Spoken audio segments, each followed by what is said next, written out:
Surely we'd have had a clutch of government ministers parachuting in by now. We won the right to be guaranteed the minimum wage for every hour logged in onto the platform a year ago, and Uber has not respected that ruling. It's back here with an army of PR people and an army of lawyers to fight us workers, so that we do not get the right to the minimum wage, which we're legally allowed to. Uber, Addison Lee, they run this place. Get up, stand up, don't give up the fight. We took Uber on, we beat them in tribunal, and now we're going to beat them again. Thank you, everyone. Instead, it discusses this matter in secret with the taxi lobby. It's not right when you've got drivers working for 80, 90 hours, getting paid minimum wage, for example, £5 an hour. We get drivers getting assaulted, we get drivers getting abused. So having the worker status today gives us that protection that we need, and that's what we're doing today.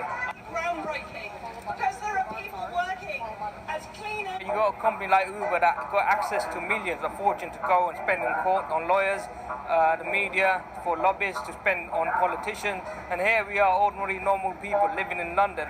And it's a shame that we talk about exploitation in third world countries when we have drivers and workers in the industry from all kind of industries being exploited on the streets of London today. Big money runs this place.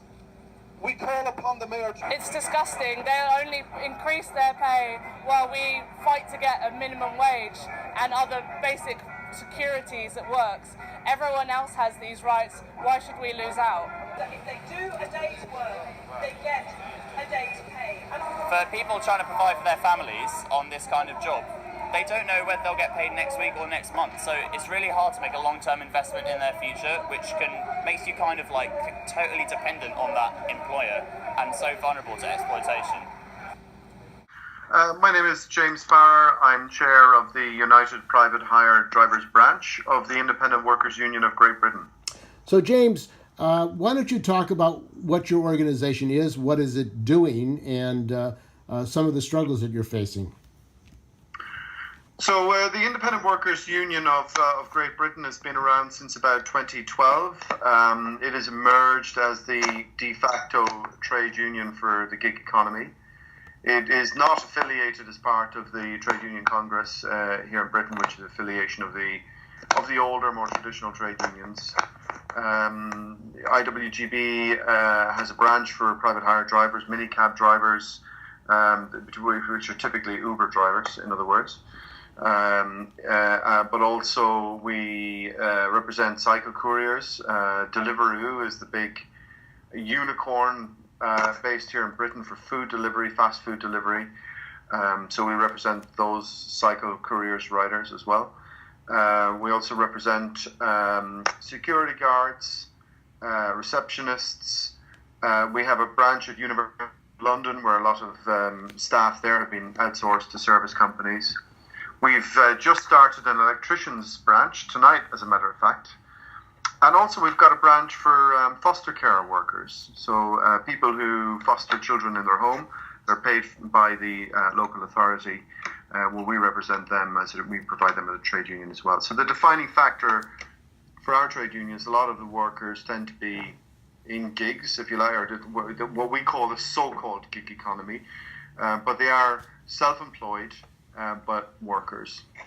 And these workers using technology are working temporary. They have no protection. How do you organize workers who are in this situation where they're temporary, they're as needed? It's the virtual employee, as the companies would like to have. Yeah, that's right. I mean, well, the first thing to recognize is that when it comes to technology, I think it's old wine in new bottles. So if you take our industry, what we call private hire, as opposed to the taxi industry, or I guess, what would you call it in America? Gypsy cabs, I guess. But that are black cars, I think you call them as well. But that industry has been around forever, for the last 50 years at least here in London. And so we can apply technology, but at the end of the day, it's a physical asset and a human being that rolls out and collects you and brings you somewhere. So you don't suddenly, the service doesn't evaporate into the cloud. the cloud is a different distribution model, but people have always, somebody somewhere has to do the work physically, and they always did, and they always will. So let's not get get too carried away about the technology.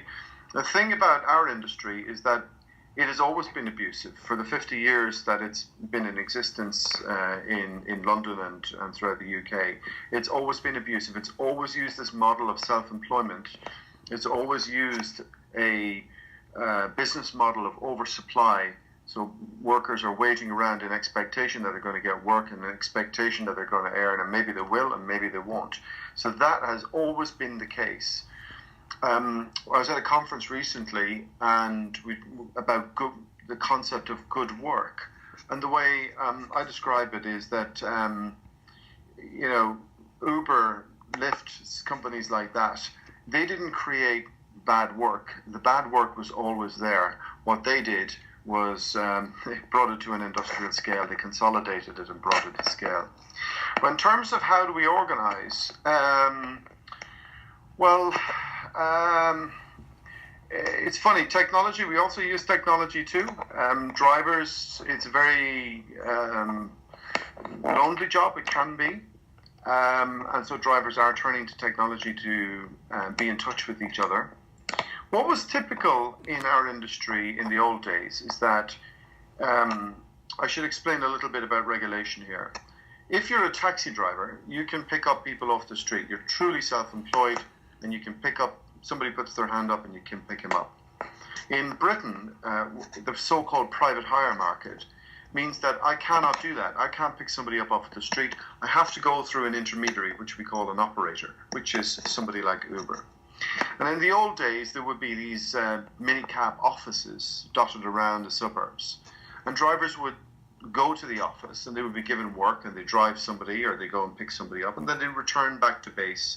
And so there would be a bit of a social life there. There would be drivers together congregating around a local suburban office. When Uber came, the ironic thing is that you were never more connected, but you're never more alone. And so drivers started to look to find ways to recreate the community they would have had in the old days. So WhatsApp groups, Twitter, Facebook, and so on. And so quickly over time, people have become aware of who we are and what we're doing. But I think over time, when certain crises would happen in the industry, they would turn increasingly to us, to the union. When Uber would change its fares, reduce its fares, take a higher commission, when the regulator became more austere, when the regulator became more tough, drivers would turn to us. And I think now we're at a stage, I think, where we're starting to reach a tipping point where we're getting a lot of members, and now it's a question for us to be able to handle that scale and growth, which is a good place to be. And in relationship to the regulated taxi industry, is there regulation in Britain of Uber and these platforms? Because they argue in the United States you're not employees, you're independent contractors, so you really shouldn't be have any rights that employees have. All right, so there's two questions here. There's two pieces of governing legislation. One is the transport regulations. And so Uber has skirted, because in the old days, a taxi is somebody who can apply for hire. You can put your hand up and hail a taxi. Private hire is something that must be pre-booked in advance through an intermediary. Well, by using technology and the immediacy of mobile technology in particular, Uber has begun to blur that line, and that's caused a lot of stress and difficulty with the transport regulations, transport regulators, and that's what got Uber almost kicked out of London recently. Now, when it comes to employment law, we have three categories here in the United Kingdom. We have the typical employee, somebody who works under full-time contract, taxes are withheld, you've got a pension, you get a gold watch after 50 years or whatever, and typical employment as we might expect. Then there's typical self-employment, which is you're a butcher, a baker, a candlestick maker. I control my own business. I'll charge what I like and I'll develop my own customers and I take all the responsibility. Then in the middle, we've got this category called a LIMBY worker, and that's why I use the term worker. It's called worker status. And what it is it is self-employment. It's a category of self-employment, but the distinction is I'm self-employed, but unlike the butcher, baker, and candlestick maker, I'm self-employed, but I'm not in business on my own account. The key word is being not in business on your own account. So I'm self-employed, but I'm part of your business, or I'm part of somebody else's business. So what does that mean? So I'm one of the lead claimants in the workers' rights case against Uber here in the United Kingdom. And when that case was, when we won that 2 years ago, the judge identified 13 reasons why I qualify to be a worker, including I don't know who the customer is. I don't set the price or the fare. I don't take credit risk. I'm performance managed. So you begin to get the picture. So it's true I'm self-employed, but I'm not. There's no way I'm in business on my own account. And what this means is that we've got some basic employment rights, which basically entitle us to the minimum wage, holiday pay, and freedom from discrimination. Really, not much else. But it's really important that we're able to hold on to those rights, and Uber is fighting back. Now, the problem is that companies like Uber will say, "Oh, well, these laws have to change. God is dead, and regulation's not keeping up with technology, and so on." And that's the narrative they want to use with policymakers, and it all sounds very sexy. But it's a different story when we go to court. When we go to court, the courts have had no difficulty, not just in our case, but in others in the gig economy. They've had no difficulty discerning it. The judges are not sitting on the bench wringing their hands saying, "Oh my goodness, Parliament couldn't possibly have anticipated where we are now with technology." They're crystal clear that this concept of worker fits perfectly for the gig economy. But the problem for us is that we can't get any remedy until companies like Uber exhaust their appeals. So we're 2 years in now, and we're just at the third appeal. Or actually the second appeal. So we won in 2016, and we had an appeal last November 2017. We won that, and then we're back to court in October at the Court of Appeal. And Uber can keep this until the next one more level, the Supreme Court, and then they must stop. But that can take a period of 5 years. Now, 5 years and millions of pounds in lawyer fees just to earn the right to earn the minimum wage is not really much of a remedy, is it? And that's our problem. The number one problem we have is that the law is good, it's just not being enforced, and it shouldn't be down to people like us to have to go to court. But that's what our union does, and that's what we specialize in, and that's what we'll keep doing. And they're spending a lot of money fighting your effort to be treated as employees. What is the effect on the rest of the labor movement? Are you getting any support from other unions, other workers? Well, I think in our sector, this concept of private hire driver has typically not. It's been a group that has been typically not organised at all. The taxi trade, the more traditional guys, where you can street hail, they have organised for years, and they have been pretty well politically connected. Yeah, so the taxi trade have been quite good at organising themselves politically. We have not been traditionally very good at organising ourselves. And so those trade unions tend to be very good at protecting the incumbency. But, workers like us that are part of the disruption, that's a difficult problem for the trade union movement, isn't it? Because on the one hand, you have to look after the incumbency, but on the other hand, should you look after the workers who are part of the disruption? But the majority of workers now, as like the United States, are not in unions. They're not organized. Yeah, that's right. And it's the same in Britain. Our trade union membership has been reducing year after year. And what we've seen is that a lot of trade union membership tends to be white, and now more white and white collar and female in the public sector.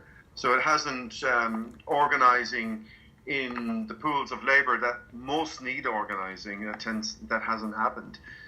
But I think what's interesting is that once our union is booking the trend in that it's growing very fast.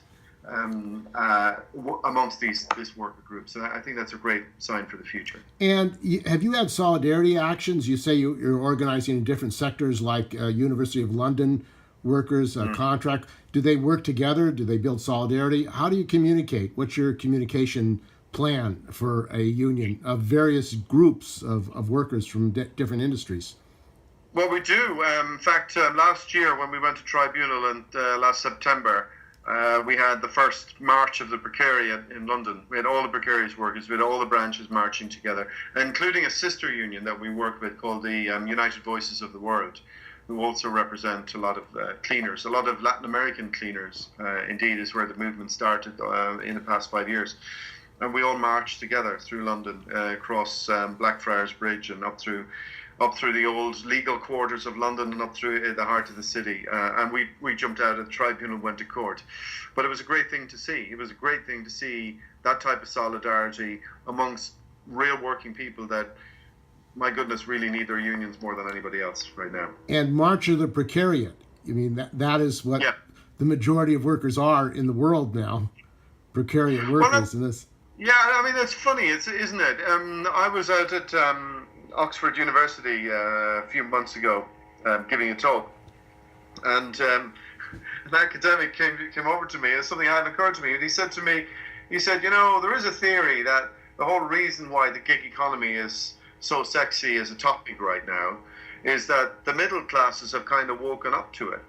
That this is a threat that might be just about to bite them in the arse, and all of a sudden people are interested. And if you think about it, you know, we've been doing business process outsourcing for 20, 30 years now, longer. 80s, 90s, turn of the century. What was that? What were we doing? We were throwing the most vulnerable people out of secure work into service companies which were more insecure. You know, we didn't call it a gig economy, we didn't call it the precariat, and we didn't really care about that. But it's now we know that technology is starting to push and eat into the middle classes, and I think that maybe that's one of the reasons why people are so fascinated with the gig economy and Uber and so on. So you're interested also in internationalism, linking up with workers who are organizing similarly around the world? Yeah, absolutely. I mean, totally. I mean, we watch carefully what's going on with Uber in the United States, because we always feel that whatever's happening over there is going to come to us within 6 or 9 months. So we watch carefully what's rolling out over there and how you're adapting to it. But having said that, our legal situation, our regulatory environment, our legal environment, our political environment is totally different. And of course, that's, you know, we have to organize to win in the context that we're in. But definitely we're watching what's going on elsewhere. And also, I think, you know, the British legal system is maybe different from the US. Well, you know what? We can join up the dots. There was the famous Douglas O'Connor case against Uber in San Francisco in the Northern District of California. And that was introduced in evidence in our case. And Uber fought like crazy to keep it out. There was one line in there about, is Uber a technology company or is it a transportation company? And it's really important for us to be able to show that it is a transportation company. It is not a technology company. It is not something in the cloud. It is a technology company. And they fought like crazy to keep that out of evidence, but it went into evidence. So that influenced our case. And then shortly after our case, there were cases against Uber in Australia and New Zealand. And they were following some of the precedent that was happening in the UK courts. So although they're all in different legal jurisdictions, we can draw the dots between what's happened in America, what's happened in Britain, and what's happened in other jurisdictions around the world as well. And there is some speculation that Uber is in a financial crisis, that basically they're not making as much money as they're spending, and it's a tremendous speculative binge by the owners of Uber. Are you concerned about the collapse of Uber financially, and what would the response of the workers who use that platform in that situation? Well, you know what? I used to joke about this 18 months ago, that maybe one day in 10 years' time, you know, the CEO of Travis, well, it's not Travis Kalanick anymore, but if it had been Travis, or maybe Dara now, would do a piece in the Harvard Business Review and they would thank us for helping them get real about their business. Because when you think about it, what they're trying to do is oversupply the market. They're trying to de-link their revenue from the true cost and risk that's in the business by panning it out. Well, that's not reality. You can't keep that up forever. Now, one of the reasons why this worker status is so important for us is what are we getting out of it? The minimum wage, holiday pay, and so on. Well, a lot of people are in denial, even drivers. They say, well, I want more than minimum wage. I easily earn minimum wage. Well, maybe you do, maybe you don't. But what's really important about the case beyond, what it can do for you as an individual is that what it's effectively doing is putting a floor in the market for Uber. If you want to keep flooding the market, you can keep doing that, but now you're going to have to pay for the excess that you put into the market. Now, if Uber has to recognize the true cost of labor it's putting into the market, it then has an incentive to optimize for it. And when it does that, it'll become more profitable and its drivers will make some money. But at the moment, it has been incredibly inefficient. It's incredibly wasteful of financial capital and human capital. But why are they doing that? They're doing that because that's what you do at this stage of development of an enterprise like that, because you're trying to acquire market share. You're literally trying to buy it wholesale and be able to outspend all your rivals. That's what's going on. Well, that's very expensive and it's very wasteful. And we think if labor was costed properly in the business, as well as the capacity that we're putting in there, they would be more profitable in the long run and we'd make some money too. Okay, well, thanks for talking with you, James. Now, how can people find out more about your organization? Do you have a website? Yeah, we do. So we're part of the Independent Workers Union of Great Britain, IWGB.org.uk, and we're the private hire drivers branch. That's UPHD.org,